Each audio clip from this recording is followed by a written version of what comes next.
Hi friends, எல்லாரும் எப்படி இருக்கீங்க? இன்னைக்கு நைட்டு நம்ம வீட்டில் என்ன டின்னர்னு சொல்லி பார்க்கலாங்களா? வாங்க பார்க்கலாம். ரொம்ப சூப்பராக இருக்கும். சூப்பரான நல்ல இட்லி,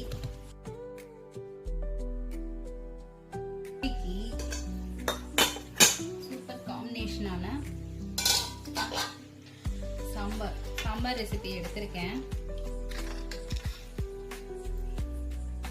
முருங்கைக்காய் சாம்பார், சின்ன வெங்காயம் போட்டு புளி ஊற்றி வச்சேன். அதுக்கு சைடிஷாக வந்து தேங்காய் சட்னி,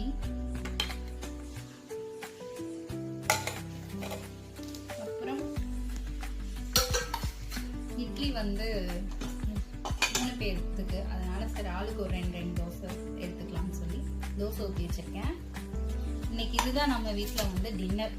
உங்க வீட்லலாம் என்ன டின்னர்னு சொல்லி சொல்லுங்க. இந்த வீடியோ பிடிச்சா லைக் பண்ணிக்கோங்க, சப்ஸ்கிரைப் பண்ணலைன்னா சப்ஸ்கிரைப் பண்ணி பாருங்க. Okay, thank you.